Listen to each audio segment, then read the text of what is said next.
Bonsoir à tous, il est 19h50, voici les titres de l'actualité de ce jeudi. La prise de conscience des promoteurs d'agences de voyage au Cameroun. Après la suspension de plusieurs d'entre elles pour cause d'accidents de la circulation, les responsables d'autres compagnies veulent éviter de se retrouver dans le collimateur de la sanction administrative. De nombreuses mesures ont été prises pour assurer la sécurité des usagers sur nos axes routiers. On le verra dès le début de ce journal. Et nous reparlerons ce soir de cette dame qui a affolé certains habitants de la ville de Yaoundé dans un supermarché. Que s'est-il exactement passé? En même temps, nous tenterons de comprendre pourquoi certains Camerounais se laissent très vite aller au jeu du gratuit. Voilà pour le sommaire.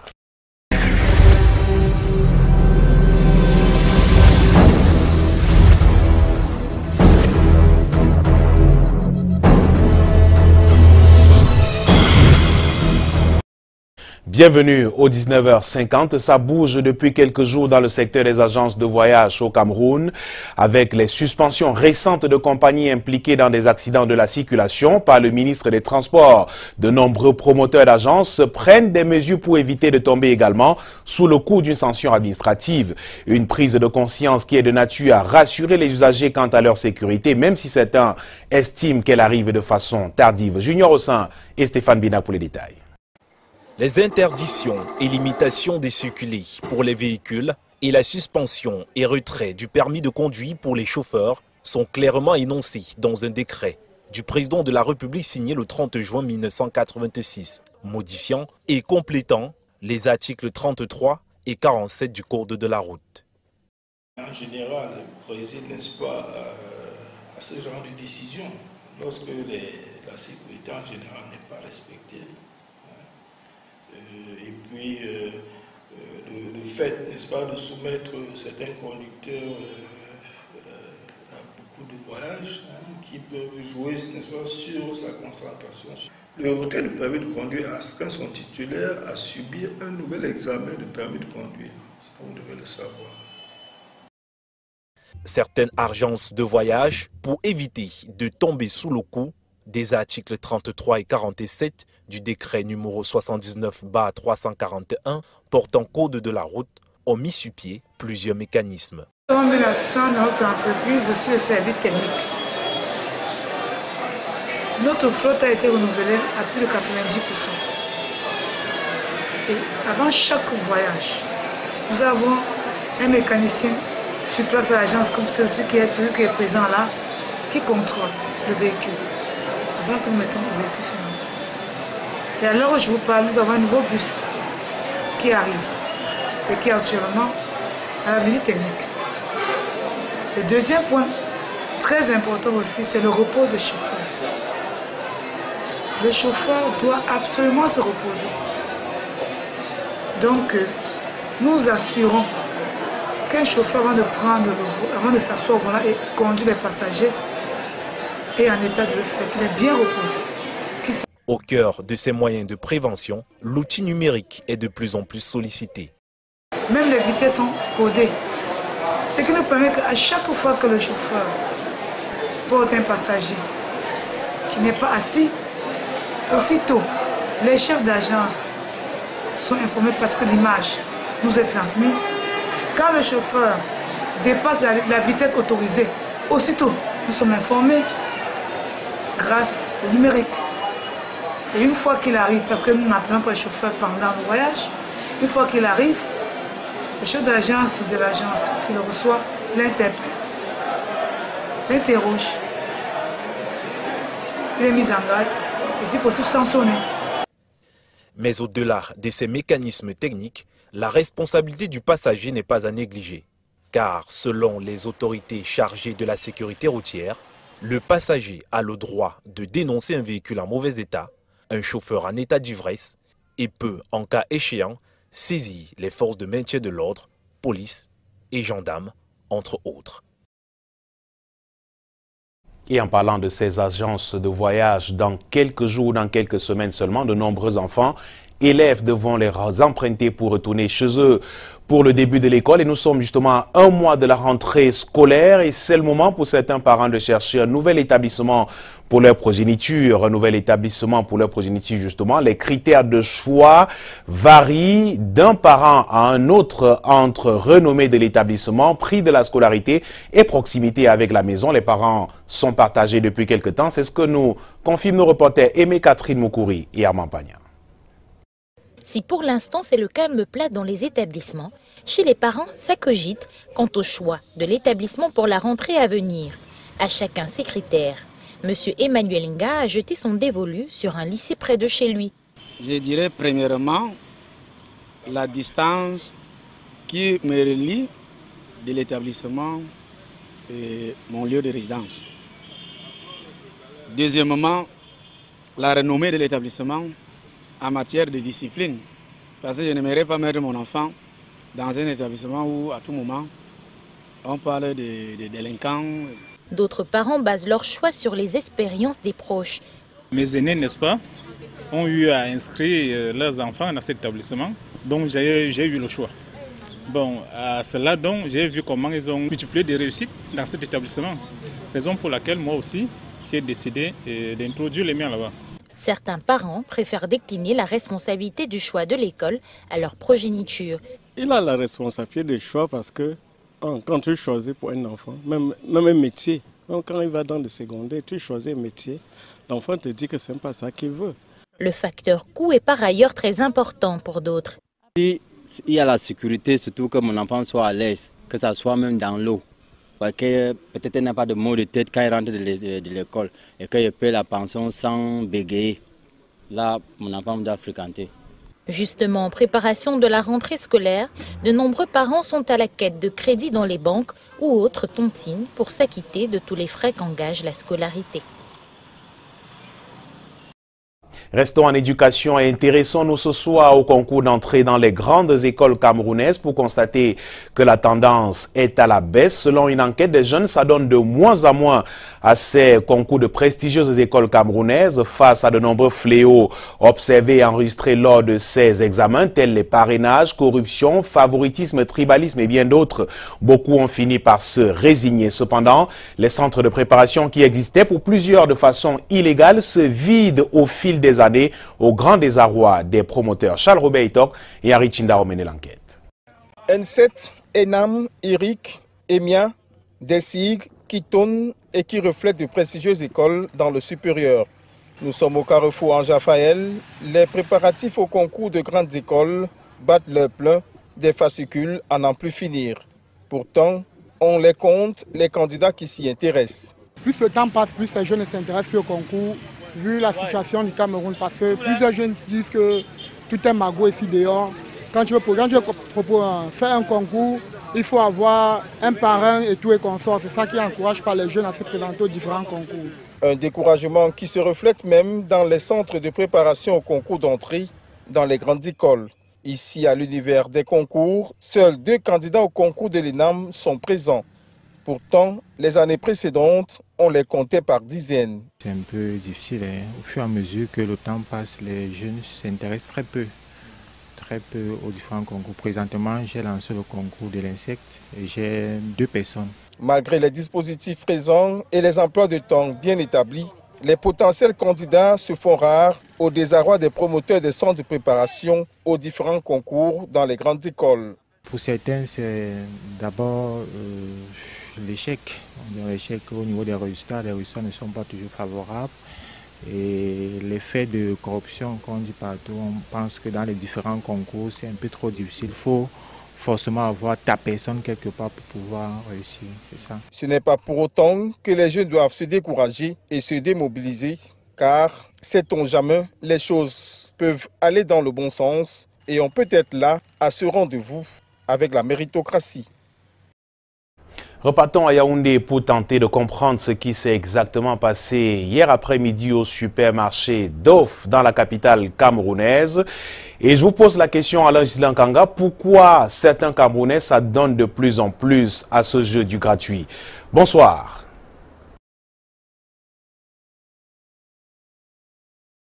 Bonsoir Michael et bonsoir à tous. Effectivement, on reparle ce soir de cette affaire qui a créé une émeute hier dans un supermarché à Yaoundé. Il y a une bonne samaritaine et surtout la ruée de milliers de Camerounais vers ce qu'on pourrait appeler le gratuit 24 heures après. Tout semble revenir dans l'ordre.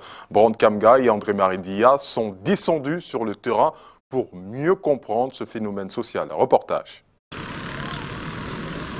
Ce jeudi au supermarché qui a cristallisé toutes les attentions la veille à Yaoundé, la clientèle effectue les achats en toute tranquillité. Aujourd'hui tout va bien, l'activité se déroule, il n'y a pas il n'y a rien à relever, tout est calme, tout est calme.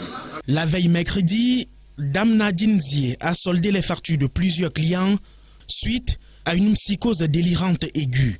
Difficile de savoir combien a été dépensé. Ce qu'elle a concrètement payé comme facture, je ne pourrais pas vous le dire avec exactitude, mais je peux vous dire avec plus ou moins de précision que sa facture à elle-même s'est élevée à 114 000 et quelques poussières.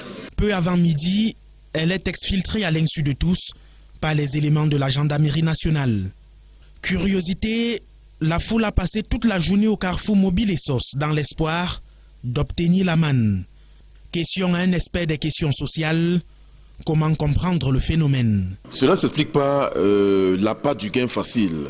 Nous sommes dans un contexte social où des populations sont meurtries par la misère ambiante, la misère morale, la misère spirituelle, la misère économique, entre autres. À la quête de l'argent facile, aussi dû au manque d'occupation, des mesures s'imposent pour éviter des débordements. Il faut que les Camerounais sachent tirer les leçons du passé. Des solutions ponctuelles d'accession à de l'argent facile ne peuvent pas prospérer. Et en ce sens, il faudrait que l'on sache que rien ne peut se gagner dans le monde sans fournir au moins d'efforts. Quant à la mise en cause, ménager de 38 ans, taxé de tous les noms sur les réseaux sociaux, nous avons rencontré le médecin qui la suit à l'hôpital Jameau de Yaoundé. Ce n'est pas un cas mystique, c'est seulement un cas de maladie mentale. Et le diagnostic évoqué, c'est la bouffée délirante aiguë ou psychose délirante aiguë. Actuellement, elle est prise en charge à l'hôpital Jameau. Ici, on a fait une affection qui peut être la seule durant toute une vie.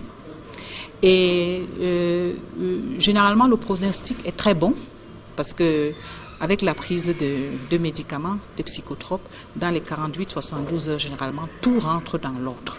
Voilà qui est clair, un simple problème mental qui aurait pris d'autres tournures, ce qui exige la prudence dans un contexte social particulier. Cette femme qui a affolé les populations hier à Yaoundé n'était donc pas en état de santé maximale. Comme pour d'autres cas précédents, le fait a le mérite de montrer que certains Camerounais se laissent aller beaucoup trop vite. Le commentaire de Ghislain Pierre-Issono. Vous avez dit la rue vers le gratuit, évoquons en quelques cas camerounais.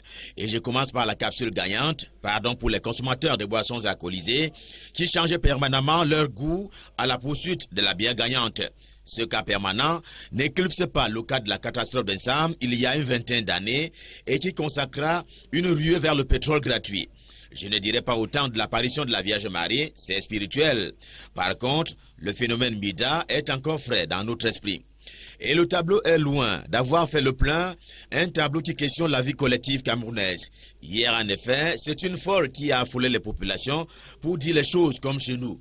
Chez nous où le goût de la facilité a atteint le seuil de l'intolérable.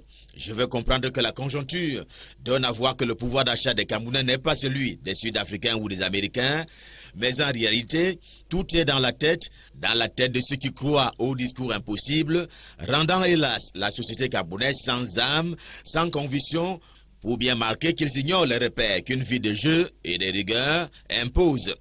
Comment croire que la manne est à l'ordre du jour dans cette vie moderne et de la modernité où l'on croit tout mériter? Et là, je me tourne du côté de l'élite sociale et politique qui enregistre ainsi un échec faute d'avoir construit et structuré les mœurs.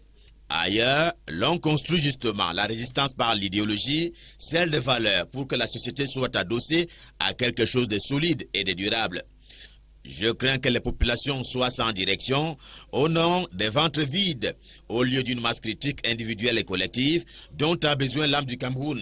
Peut-être faut-il penser à remettre la constitution camerounaise sous la protection de Dieu, Dieu pour qui tu mangeras à la sueur de ton front.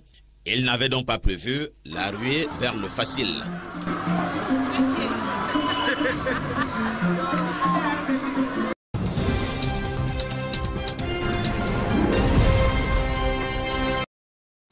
En politique, Maurice Kamto se dit favorable à la mise sur pied d'une coalition de l'opposition au Cameroun. De retour de sa tournée dans les régions de l'extrême nord et de les régions de l'Est Cameroun, le président du MRC était face à la presse hier à Yaoundé. Il en a profité pour parler de l'enlèvement de son camarade Abraham Finié dans le nord. Le point avec Delphine Foncoutene et Michel Foucault.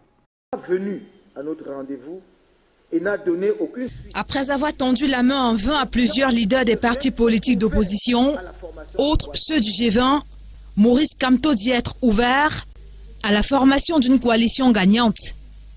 Dans mes concertations et discussions avec les uns et les autres, certaines formations politiques ont déjà accepté de former avec nous et autour de notre candidature une synergie des forces pour une alternance dans la paix et par les urnes.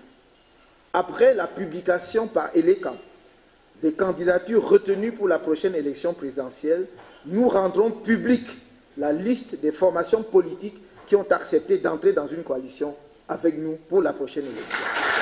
Face à la presse ce 1er août au siège du MRC à Yaoundé, le président du mouvement pour la renaissance du Cameroun dit la solidarité du parti à leur camarade Abraham Finié, secrétaire de la fédération communale, enlevé la nuit du 30 au 31 juillet à Dembo dans le nord Cameroun.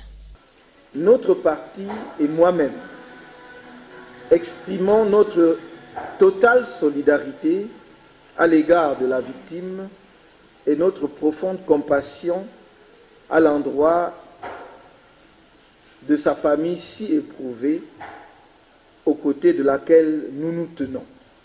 Nous espérons que cet enlèvement est sans rapport aucun avec l'engagement et les activités politiques de notre camarade Finié Abraham.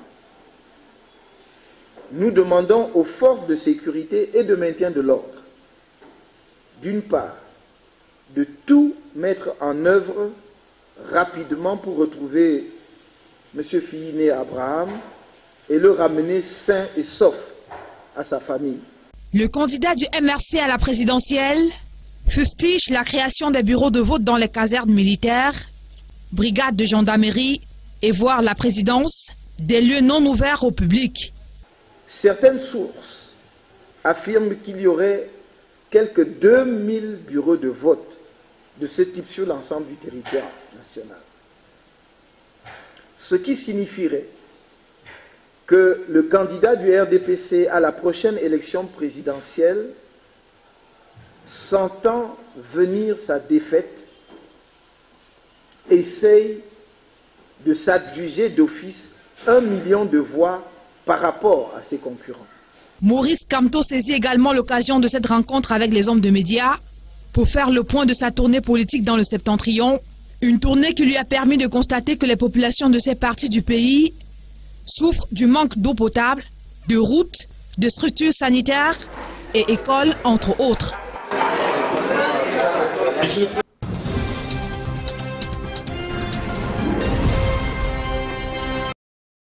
La Chine veut accompagner l'armée camerounaise plutôt que l'assister, ce en participant à la formation des hommes, en renforçant le matériel pour faire face aux défis du terrorisme. Ce vœu vient d'être réaffirmé par l'ambassadeur de Chine à Yaoundé. C'était lors d'une réception donnée à l'honneur des hauts gradés camerounais.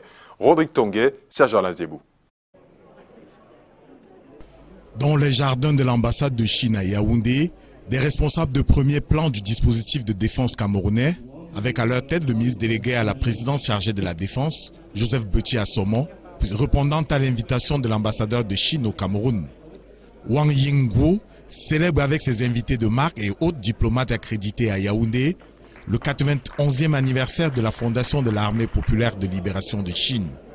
Sous la direction du Parti communiste, cette armée a su se moderniser pour la défense nationale et c'est eu égard à ses performances en la matière, faites de contributions en matériel et en hommes dans plusieurs missions de maintien de la paix dans le monde et en Afrique, que la Chine veut partager son expérience avec le Cameroun en ce jour de célébration.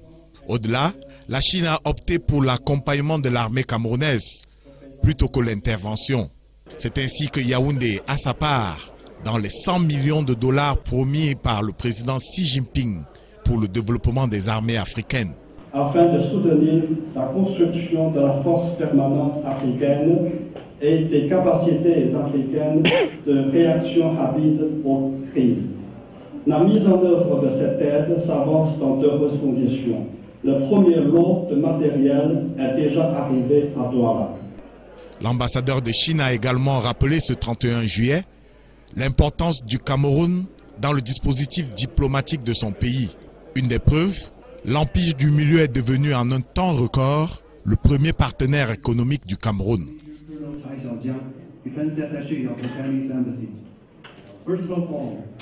Parlons à présent des relations entre le Cameroun et la Banque mondiale. Les responsables de la BAD, hôte ce jour du ministre en charge de l'économie, ont discuté sur l'implantation d'un bureau régional de leur structure au Cameroun très bientôt.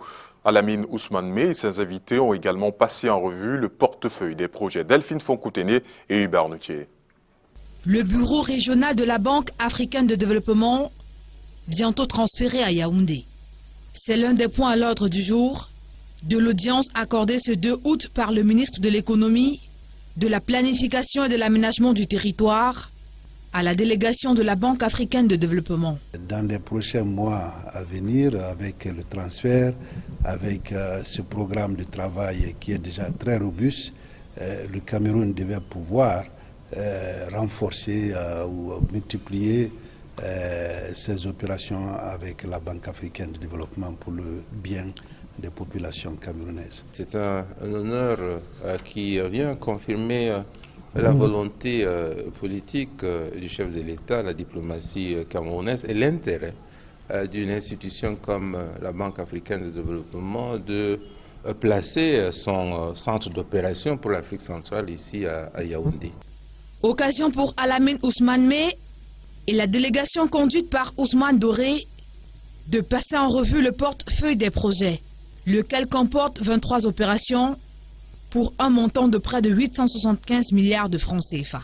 Ces opérations-là sont bien entendu en faveur du développement économique et social du Cameroun, mais ces opérations augurent aussi des initiatives futures qui vont densifier la coopération avec la Banque africaine. Il s'agit évidemment des infrastructures, il s'agit évidemment de la Ring Road, il s'agit naturellement des projets intégrateurs qui vont permettre au Tchad, au Cameroun, par exemple, à travers le pont sur le Logon, de disposer d'alternatives en matière de transport et d'amélioration de la compétitivité. Ces opérations permettront de booster l'économie du Cameroun et de contribuer à l'atteinte de son émergence à l'horizon 2035. Il existe désormais une loi qui protège et promeut les personnes handicapées. Dans ces textes, il est dit par exemple que ceux-ci vont bénéficier de l'apprentissage d'un métier adapté à leurs conditions physiques ou mentales. Des textes plutôt bien accueillis par les leaders d'associations des personnes handicapées qui portent tout de même un regard critique à certains niveaux. Karel Muzatachouya, Luc Vondo. Les personnes en situation de handicap sont considérées par bon nombre de Camerounais comme des malades incapables d'être productifs pour la société. Autre frustration imposée à cette couche vulnérable, le manque de voies d'accès dans la plupart des édifices publics au Cameroun. Les 2 décrets promulgués par le Premier ministre chef du gouvernement sur instruction du chef de l'État, à savoir le décret d'application de la loi 2010 relative à la protection et la promotion des personnes handicapées, et ce texte qui a pour vocation la réorganisation du Comité national pour la réadaptation et la réinsertion socio-économique des personnes handicapées apporte des pistes de solutions. Le texte dit que, en ce qui concerne les édifices qui doivent être construits désormais, il faille que ces édifices, avant d'être construit obtiennent l'autorisation des autorités. Et les autorisations, désormais, sont conditionnées par le respect des dispositions qui facilitent l'accès des personnes handicapées dans ces édifices. Donc, c'est quelque chose d'assez important qu'il faille relever. Et désormais, les anciens édifices, en cas de rénovation, doivent intégrer les dispositifs pour pouvoir faciliter l'inclusion des personnes handicapées. C'est l'une des innovations de ces deux textes. Il y en a plusieurs et tous les handicapés sans discrimination aucune sont concernés. À la question de savoir qu'est-ce qui va changer, il n'est pas d'application immédiate. C'est-à-dire que presque tout est renvoyé à un texte spécifique qui devrait être pris par les ministres des différents secteurs en question. Autre problème relevé par ce leader d'association des personnes en situation de handicap.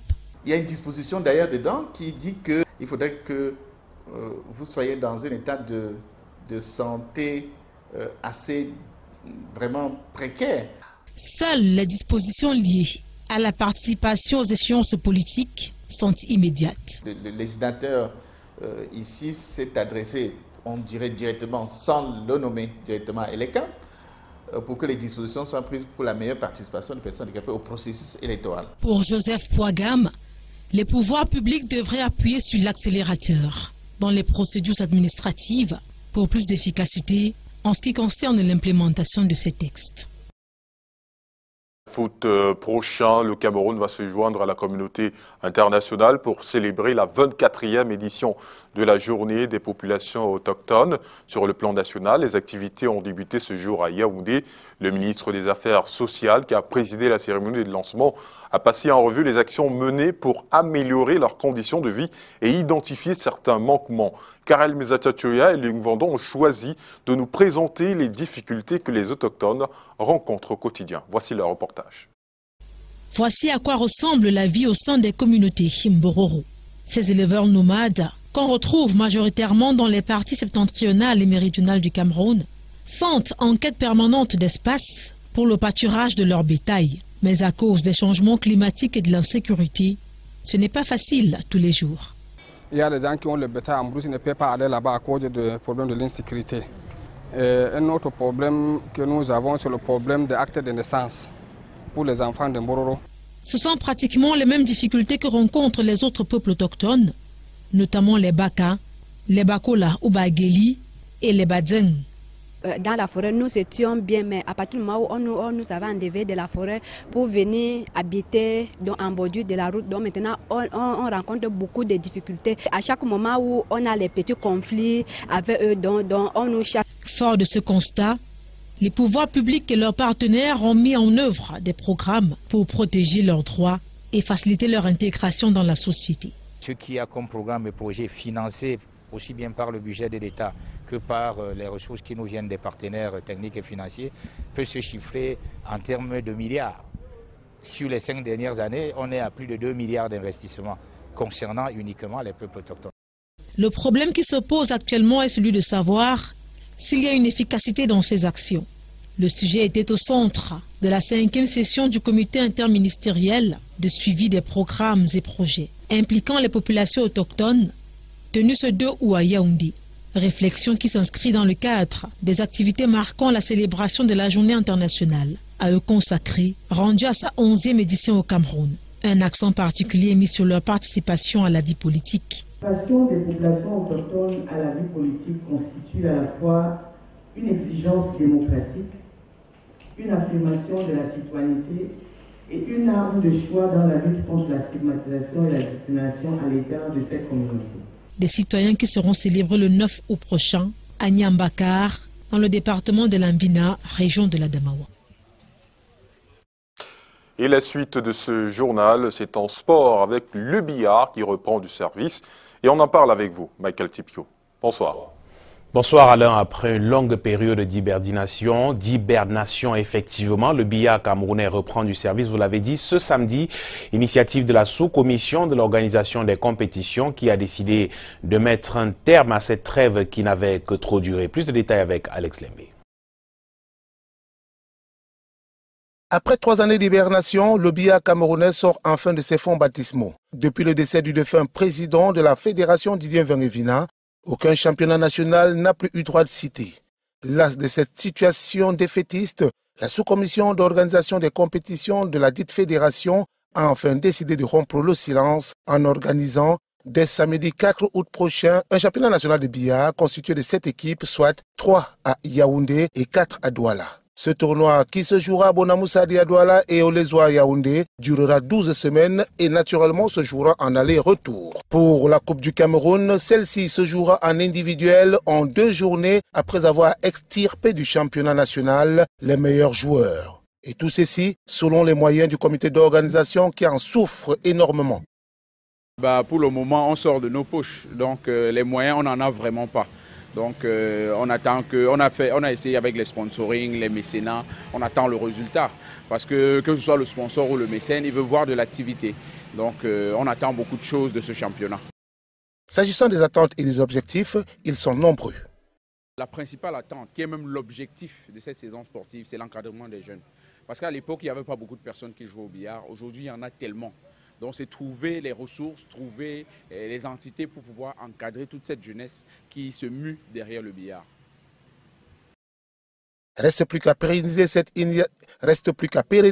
initiative pour que vive enfin le billard camerounais. Dans la lignée du sport à suivre à 21h15 sur ces antennes, une édition spéciale d'Elite Football Club consacrée au sacre de Coton Sport de Garoua, festivités, coulisses et bien d'autres au menu de cette édition qui vous sera présentée par Patricia Kei. C'est à 21h15 sur ces antennes. Voilà qui fait l'actualité ce soir au Cameroun. Je vous dis merci d'avoir suivi. Je vous souhaite de passer une belle soirée sur Canal 2 International. À lundi, 19h50.